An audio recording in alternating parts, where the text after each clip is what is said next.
My beloved brothers and sisters, I want to talk to you today about a very serious but vital topic. I'm going to be very direct with you today. Sometimes the problem is not a lack of prayer. The problem talking about the individual, the companion, the friend who actively, perhaps even cleverly, undermines the sincerity of your repentance. You see, the moment you decide to turn back to Allah, that decision, that moment of tawbah is the single greatest spiritual victory you will ever achieve. It is a moment of light penetrating the darkness, a moment of profound courage. You stood up, you looked at your mistakes, and you consciously said, for the sake of Allah, no more. That is a powerful transaction between you and the Almighty. Shaitan hates that moment. He absolutely loathes it. And so, Shaitan works. If he cannot directly stop you, he uses proxies. And who is the most effective proxy? The one you trust, the one you feel comfortable with, the one who shares your history. This is the old friend we speak of. Imagine, you've decided to stop listening to forbidden music. You've cleared your phone, you've put on an Islamic lecture, and you feel that beautiful, calm peace of the Iman starting to settle in your heart. Then the phone rings, or you meet them, and what is the first thing they do? They don't congratulate you, they question you. They say, what's with the sudden change? Are you a sheikh now? Are you becoming too extreme their whole life? No, it is much easier to pull you back, to drag you down to their level so they can feel comfortable again. They don't want to lose their partner in crime. And the words they use are designed to shatter your tawbah when they bring up your past sins, saying, who are you trying to fool? We remember what you were doing last week. They are trying to inject despair into your heart. They are trying to make you doubt Allah's infinite mercy. The Prophet, peace and blessings be upon him, taught us that the one who repents from sin is like one who did not sin at all. Allah, the most forgiving, wants you to forget those sins. Yet this supposed friend wants to chain you to them, reminding you of a life you have consciously and sincerely rejected for the sake of the Almighty. They are essentially acting as a human megaphone for Shaitan, whispering, it's impossible for you to change. Your repentance isn't real. You are a hypocrite. This is why you must understand the true meaning of a friend in Islam. A true friend is one who is a well-wisher for your hereafter. They are the one who reminds you to pray when you are heedless, who is genuinely happy when you perform a good deed, and who holds your hand and says, let's chase Jannah together. They cover your faults, they advise you gently, and they encourage you to rush towards Allah. The individual who undermines your repentance, however, is a liability to your soul. They are a threat to your eternal peace. You must look at them and ask yourself a very serious, very painful question. If I were to die right now, would this person be the one who calls me to good, or the one who distracts me until the very last moment? If the answer is the latter, then you must find the courage to create distance.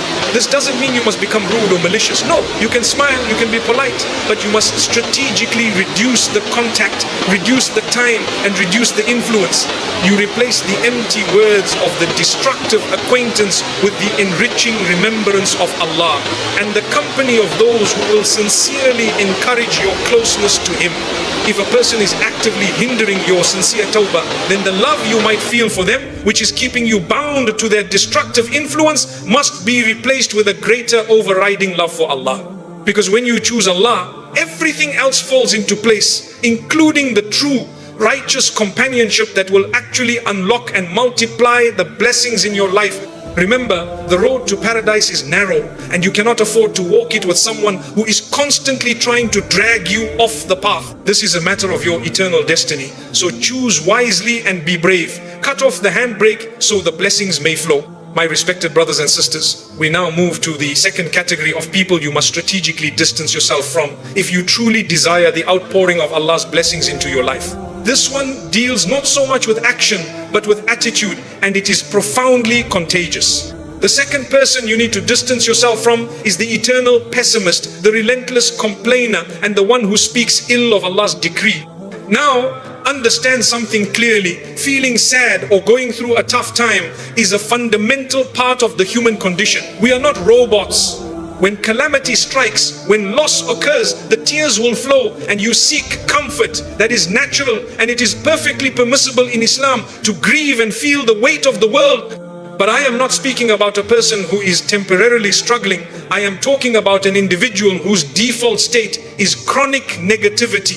They are the ones who have perfected the art of finding fault in every single situation, who see the dark cloud and refuse to acknowledge the silver lining, whose every sentence is a protest against the reality that Allah has designed. This person is a walking poison to your tawakkul, to your reliance upon Allah. How? Because Iman, true faith, requires us to believe deep down in our bones that Allah is the most just, the most loving, and the most wise. It requires us to affirm that whatever comes our way, the comfort, the pain, the abundance, the scarcity, is ultimately a design from a master creator, and there is an inherent wisdom in it, even if we cannot perceive it with our limited human minds. The complainer, however, constantly violates this core belief. When they get a promotion, they complain it should have been better. When they have good health, they complain about the tiny ache that prevents perfection. When they receive rain, they complain it is ruining their plans. When you see a person whose lips are constantly curled in dissatisfaction, whose tongue is always active in ingratitude to the Almighty, they are in effect creating a barrier to Allah's grace. And this is where the danger comes for you. Negativity is spiritually infectious. You see, when you spend time with this individual, their perpetual gloom starts to dim your own light. You might walk into a gathering feeling energized and grateful, having just thanked Allah for your simple blessings, for your sight, your health, your shelter. But within 15 minutes of listening to the professional complainer, you start absorbing their poison. They focus so intensely on what is missing, what is wrong, and what is unfair, that you start looking at your own life through their distorted lens. Suddenly, your own simple blessings feel inadequate. The job you were grateful for now seems tedious, and the house you loved now seems too small. This is a direct attack on shukr issue. Blessings flow where gratitude resides. Complaining is an antidote to blessings. You must be tough enough to protect your own Iman from the spiritual black hole. You do not have to abandon them entirely, but you must strictly limit their influence. You need to create a boundary where their negativity cannot penetrate your inner peace. If you want Allah to bless you with peace, happiness, and abundance, then you must seek the company of those who see the grace of Allah in every sunrise, in every breath, and in every trial. Choose companions who lift your gaze towards the heavens, not those who keep your eyes fixed on the dust of the dunya. Their chronic discontent is a block to your own blessings. Remove the block. We arrive now at the third category of people you must exercise extreme caution and distance from. If the first category was a danger to your past, your repentance, and the second was a danger to your present, your gratitude and tawakkul, this third one is a fundamental danger to your entire future, your capacity for discernment and your adherence to the boundaries set by Allah. The third person, you think about the way they speak. They are the masters of the loophole, the specialists in justifying the morally grey area. They take the black and white clarity of Islamic guidance and introduce shades of ambiguous grey, constantly looking for the easiest way out of a divine command. They are the ones who gossip relentlessly about a person and then tell you, well, it's not really riba, backbiting, because what I'm saying is actually true. So it's just reporting facts. They use a half-truth to justify a full-blown sin that can eat away at the deeds of a righteous person on the day of judgment. They are the ones who engage in dubious interest-based transactions, the ones who cut financial corners and then confidently declare everyone does it, this is just the way the world works now. You have to be smart, you have to be practical. They are providing you with an excuse to abandon the caution and piety that Allah demands in our daily dealings. They are the ones who treat their prayer with incredible laziness, constantly delaying it past its prescribed time. And when you gently advise them, they reply with a shrug, Allah is forgiving. He knows my heart, I'll make it up later. My dear people, this constant exposure to the casual attitude towards sin is the real poison. It is a slow spiritual erosion. When you are frequently around someone who treats Allah's commands as optional suggestions, your heart starts to absorb that casualness. Your conscience, which is your internal spiritual alarm system, begins to dull. That strong sense of shame or haya that a believer should feel when approaching a forbidden act starts to fade away. The biggest tragedy here is that this person strips the sin of its perceived heaviness. They replace the fear of Allah with a misplaced, casual reliance on His forgiveness without fulfilling the conditions for that forgiveness. They are essentially leading you to become heedless. When you become heedless, you lose your spiritual alertness. You stop guarding your eyes, your ears, and your tongue. You stop questioning whether something is right or wrong because the prevailing environment has already deemed it fine. And how can Allah's blessings, which are pure and wholesome barakah, settle upon a life that is constantly being contaminated by casually normalized sin?